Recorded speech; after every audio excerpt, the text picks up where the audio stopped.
People need to know that I'm not using drugs right now. You could drug test me right this second, and I would drug test completely clean except for marijuana. I'm not doing anything to harm my child. I'm doing everything I can.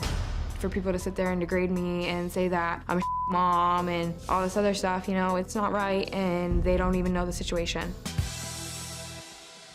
Well, Sarah and Sadie both claim they haven't used anything other than marijuana in a couple of weeks, and then as we got to talking, we found out, well, that's not true.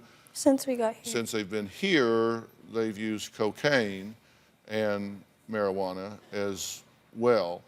Joining us now on the stage is the medical director for the Los Angeles Department of Child and Family Services, well-known author, a member of my advisory board, Dr. Charles Sophie. Dr. Sophie, thank you for being here. Also, I've asked Los Angeles-based attorney and child advocate Areva Martin to be here, and I would like to talk to her about Sarah's unborn baby's rights here in just a minute. You two have been listening to everything we've been talking about so far here. Yes. And we've got three people involved here. We've got Sadie. She says she's an addict. We've got Sarah, who says no, she's not, but she does use drugs. And then we have an unborn child here that's now at 7 months, would you say? Almost 7 months, so certainly viable at this point.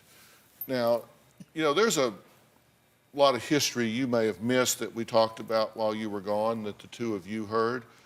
Your mother's parenting skills when you two were growing up was abominable. In my opinion, she was negligent, she was abusive, she was an alcoholic.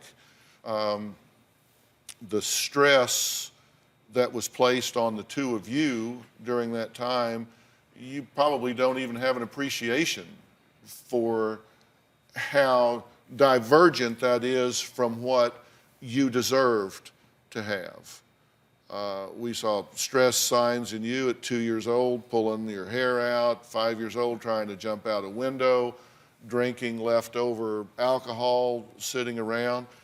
I look at the two of you and I don't ask myself why you have problems with drugs and anger and dysfunctional behavior. I ask myself, why not? I mean, I totally get it.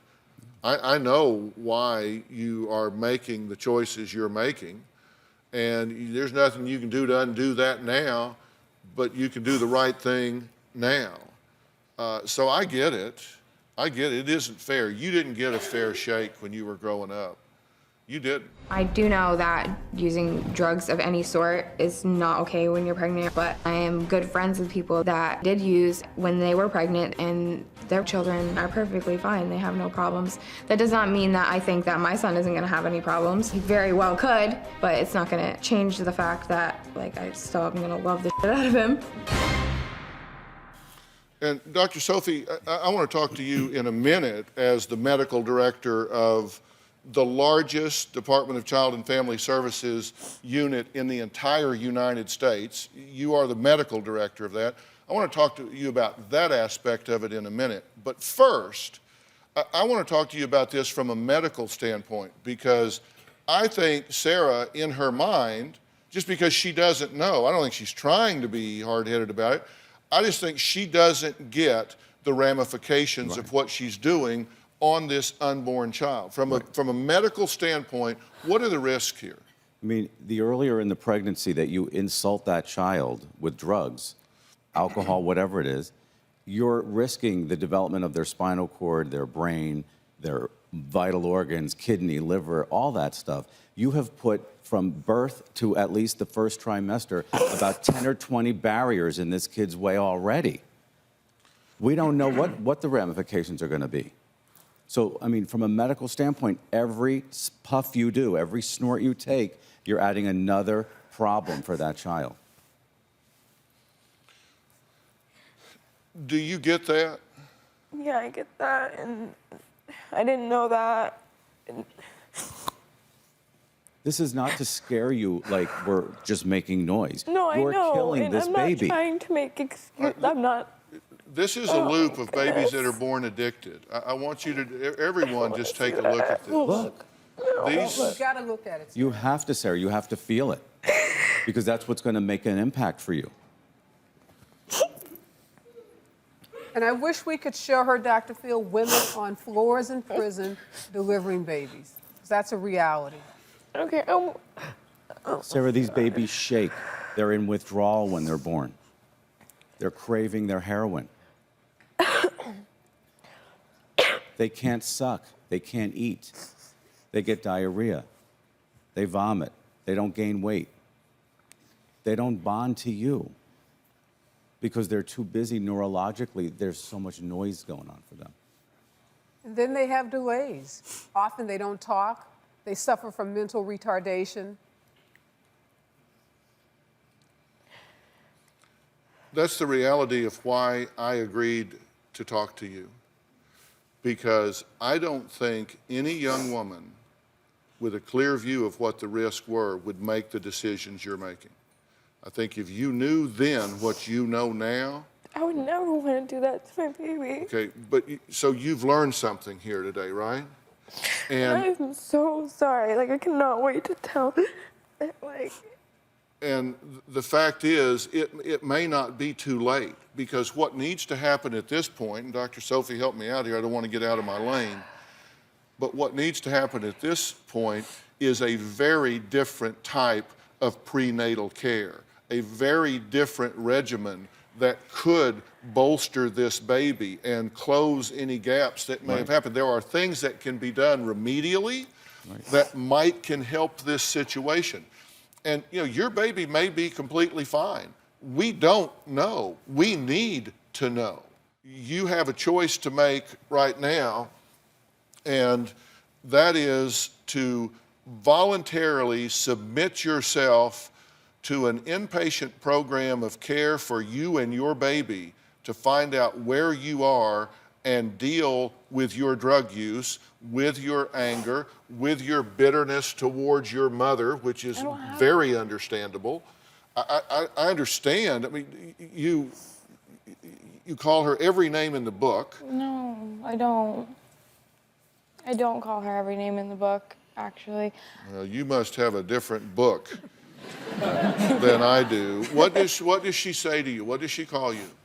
I got a bleeper. Just, Okay. I've been called everything from a bitch to the word to idiot, freaking moron, stupid, lazy, selfish. The latest thing was I've been in since I got diagnosed with cancer. It's not like I call you at all. Like, it's not like I'm like, oh, Mom, every single day, blah, blah, blah. No, Mom, No. It's like rarely, ever. It's just like Ever. when you're mad, you say things you don't mean, and it's like I know. you need to learn how to control it. That's it. It's not like you mean it. You love Mom. I know you do. It's not that. you know, those things you have to deal with. And if you fail to do so, then let me now speak to you, not just as a general physician, but as the medical director of a Child Protective Services, a Department of Child and Family Service, whatever it's called around the country. What happens in these situations? I mean, the bottom line is you have to understand that you can have this baby, it'll come out of your body, but you may never hold it. And that doesn't mean that goes to them. Because any child welfare agency that gets involved is going to see them as accomplices, just like she is. So there's no relative in their right mind here who has good judgment, who's made any decisions to protect that child, so they're not inclined to give that baby to them. I know you think you have a second part of your head saying, well, I'll give custody to my mother, like you came out and said earlier. That's not your choice. That's going to be the government's choice. And they have not demonstrated good decision-making. So none of them would be eligible at this point until everybody gets their act together. You have 3 months to do it. I would definitely get on that. I'm trying to derail all of that. There's a term called mandated reporter. There are certain people in our society that are mandated by law to report abuse and neglect and endangerment of a child. I'm one of those people. He is one of those people. She is one of those people. 1, 2, 3 are all mandated reporters. We have no choice but under the law to report what's going on here. Unless you do something dramatically to turn this around. I am going to offer you an opportunity, and I'm going to offer you an opportunity, both of you opportunities, to go in to dual diagnosis treatment programs that are going to help you with drugs and medical supervision and detoxification, and help you with this baby and figure out where things are and what's going on. Ben Levinson, stand up if you would. Ben, introduce yourself. Hi, my name's Ben. Ben is the founder and CEO of Hannah's House by Origins Recovery Centers, and they're in South Padre, Texas. Right. These are folks that have treatment plans designed specifically for women. And it is a dual diagnosis treatment center that will deal with every aspect of who you are and help to provide the medical care and supervision you need to get a handle on whether or not damage has been done and what needs to be done to help this baby. Am I describing this accurately, Ben? Absolutely, and we're not just, I mean, we're in the fight for two lives here. This is a situation where Sarah, we got to get honest. We have layers and layers and echoes of trauma and alcoholism. We have to start digging in. We have to start making some changes. I'll ask you first, do you want to take advantage of that offer to get yourself back on the straight and narrow, or do you not? I mean, of course, but why can't I do that close to the people that I love? Because the one I'm offering you is here, and I don't want you close to the people you love. I want you away from the toxic history and pattern that you've had, the ability to stand on your own 2 feet. And interestingly enough, your family will be involved in this treatment program, and they will be there, and They're not going to be there, though. they'll be a part of that. So it's a scary step, and it's a big step, but that's what I have available to offer to you. So it's either return to your addiction or make a choice to get healthy. And Yeah, but what if, I know this sounds stupid, but like, what if this whole experience is enough to be like, I'm done, I don't want to do this?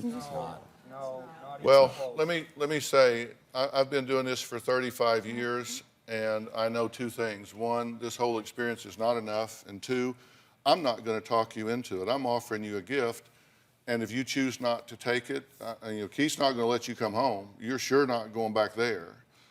So you got to find a place. And listen, look at me. At least look at me. You don't have to do this. If you don't want to do it, don't do it. It's okay with me. Don't do it. I'll do it. I don't care.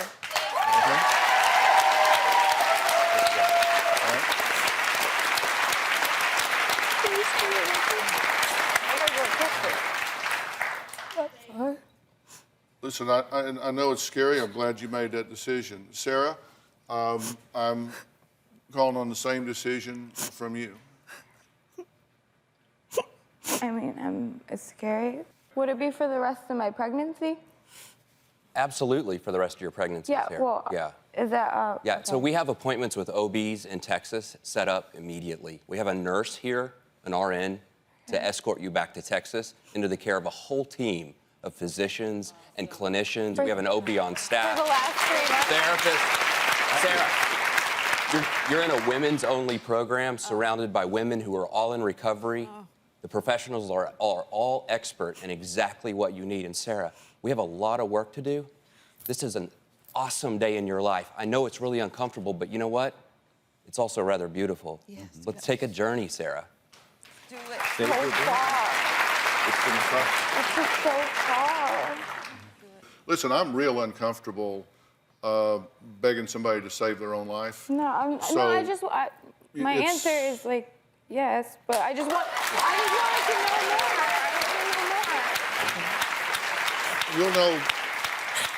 You'll know more once you get there. Well, I guess so. And if you don't like it, then you can leave. But do know when you leave, I am calling the police and I reporting would it. too if I were you. I mean, I have to. I don't have any choice. I have to protect your baby. Do you have a story or a question for me? Click the link in the description and tell me what in the world is going on.